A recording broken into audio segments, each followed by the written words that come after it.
Olá, somos da Liga de Hematologia do Acre e vamos falar sobre distúrbios da hemostasia.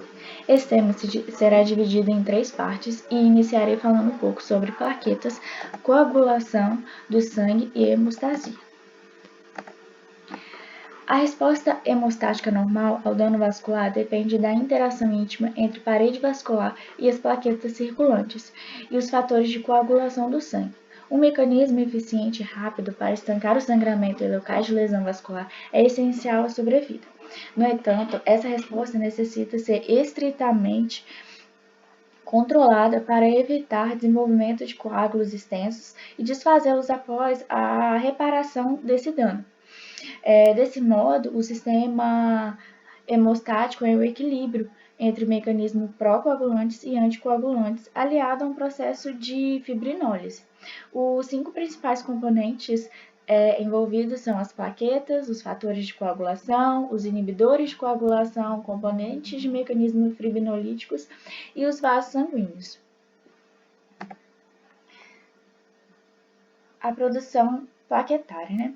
As plaquetas são produzidas na medula óssea pela fragmentação do citoplasma dos megacariócitos, que é uma das maiores células do organismo.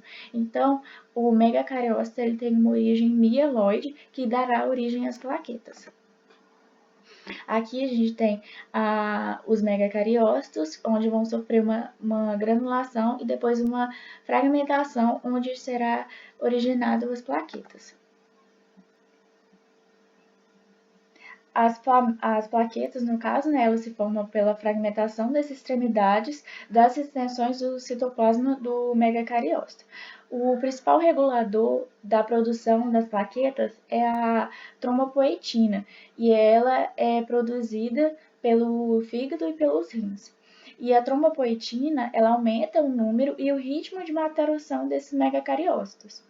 O valor de referência para a contagem das plaquetas, aí possui um limite de 150 mil a 400 mil.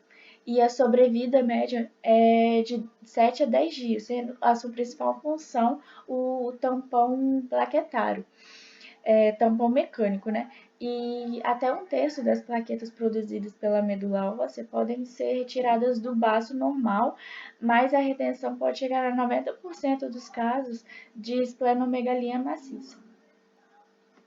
A principal função das plaquetas é a formação de um tampão mecânico durante a resposta homeostática normal, né? A lesão vascular, como eu já falei. Na ausência de plaquetas, pode ocorrer um vazamento espontâneo do sangue e de pequenos vasos. Aí a função plaquetária ela vai se dividir em reações de adesão, agregação e liberação. Mas há também a amplificação. A mobilização das plaquetas no sítio de lesão vascular ele requer interações específicas, parede-parede vascular e plaqueta-plaqueta, que no caso vai ser a agregação.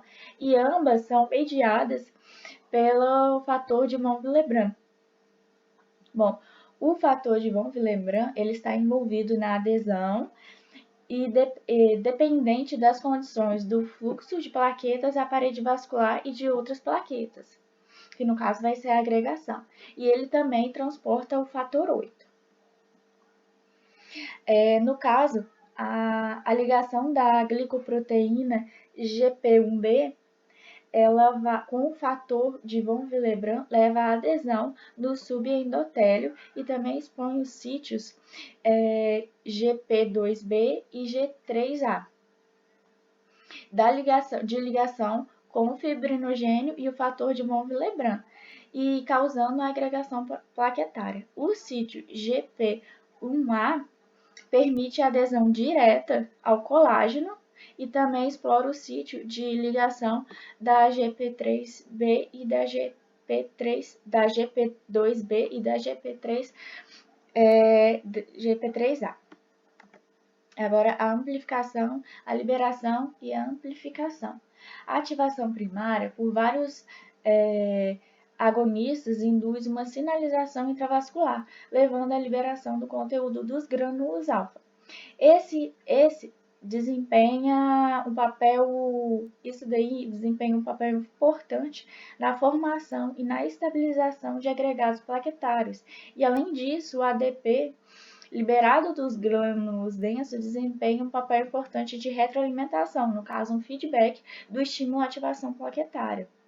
O tromboxano A2 é o pivô do segundo mais importante ciclo de retroalimentação da amplificação secundária da ativação plaquetária. Agora, a cascata de coagulação, vou falar um pouco sobre. A coagulação do sangue ela envolve um sistema biológico de amplificação, no qual relativamente poucas substâncias de iniciação ativam em sequência por proteólises uma cascata de proteínas precursoras circulantes, no caso, fatores enzimáticos de coagulação, culminando na formação da trombina. E essa, por sua vez, converte-se em fibrinogênio solúvel no plasma em fibrina. E essa fibrina, ela infiltra os agregados de plaqueta no local da lesão vascular e converte os tampões primários instáveis de plaqueta em tampões hemostáticos firmes, definidos e definitivos e estáveis.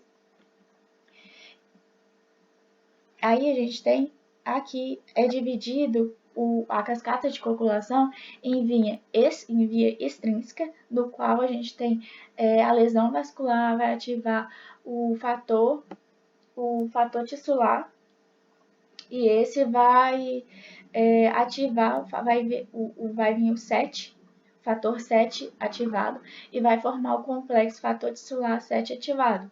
E isso daqui vai ativar o 10. Isso daqui é a via extrínseca.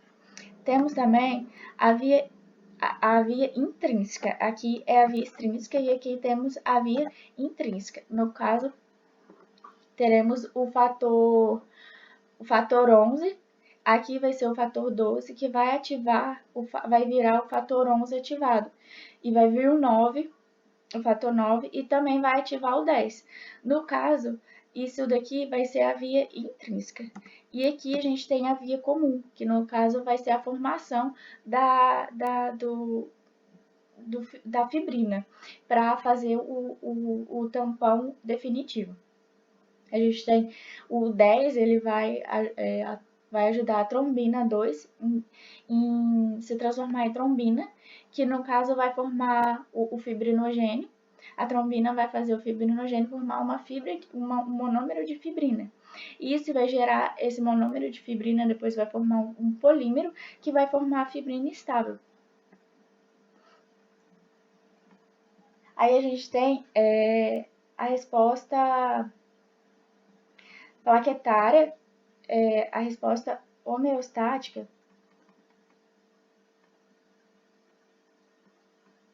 vai ser as reações plaquetárias e formação do tampão hemostático primário, que depois da ruptura do revestimento endotelial, há uma aderência inicial de plaquetas, igual eu mostrei naquela imagem, via os receptores GP1 a GP1B, ao tecido exposto, mediado pelo fator de von Willebrand. E essas condições de fluxo sob pressão, no caso, por exemplo, em arteríolas, a matriz subendotelial exposta, ela vai se revestir, né, de fator de von Willebrand.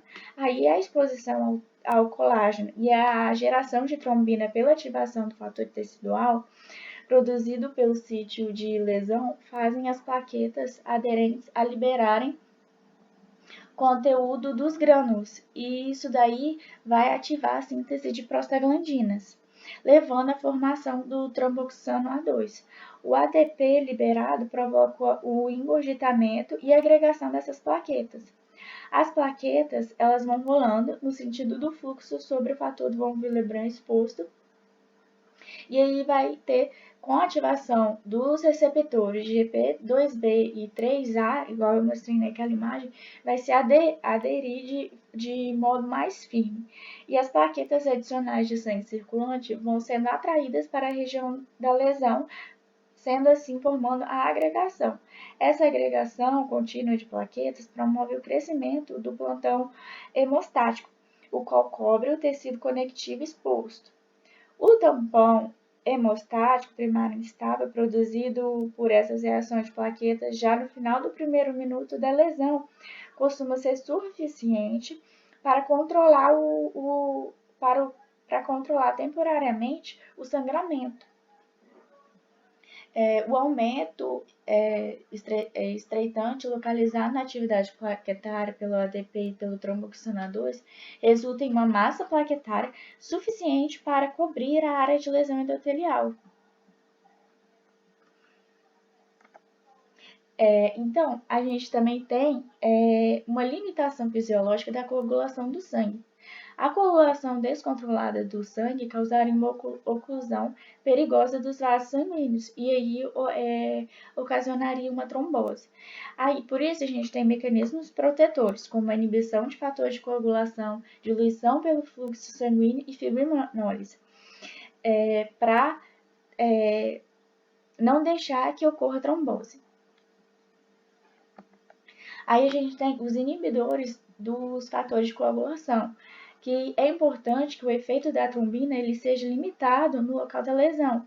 O primeiro inibidor a agir é o da via do fator tecidual, o TFPI, que ele é sintetizado nas células endoteliais e ele está presente no plasma e nas plaquetas. E ele vai se acumular no sítio da lesão pela ativação local das plaquetas. E ele inibe os fatores 10A, o 7 e o tecidual. A antitrombina ela vai inativar a trombina. O cofator 2 da heparina também vai inativar a trombina. A proteína C e a proteína S, elas vão inativar os inibidores dos fatores 5 e 8. Lembrando que a heparina, ela potencializa a ação da antitrombina. Agora, eu vou falar sobre os testes da função hemostática. A hemostasia defeituosa com sangramento anormal, ela pode resultar de um distúrbio vascular, uma trombocitopenia ou distúrbio de função plaquetária ou defeito de coagulação de sangue. Aí vários testes simples são usados para avaliar os componentes da hemostasia, plaquetas, parede vascular e coagulação. Aí aqui a gente tem alguns testes, além, claro, do hemograma, que é essencial para a contagem de plaquetas. A gente também tem o tempo de trombina, no caso, ele vai indicar uma deficiência ou anomalia do fibrinogênio ou inibição da trombina por heparina ou FDPS. O tempo de protrombina, que é deficiência ou inibição de um ou mais dos seguintes fatores de coagulação: o 7, o 10, o 5 e o 2, além do fibrinogênio. E também a gente tem o tempo de tromboplastina parcial ativado, o TTPA, que no caso vai ser pela deficiência ou inibição de um ou mais dos seguintes fatores de coagulação: o 12, o 11, o 9, o 8, o 10, o 5 e o 2, além do fibrinogênio. Além da dosagem de fibrinogênio, que a gente vai ver alguma deficiência do fibrinogênio. Então, resumindo, a gente verifica através do TPPA se há algum problema na via extrínseca. Pela via extrínseca, a gente analisa o TAP e o NR. E na via comum, o TTPA mais o TAP, no caso o NR. Então, assim, através desses testes, a gente consegue verificar aonde está o problema da coagulação sanguínea, em que momento da cascata que está tendo um problema da coagulação sanguínea.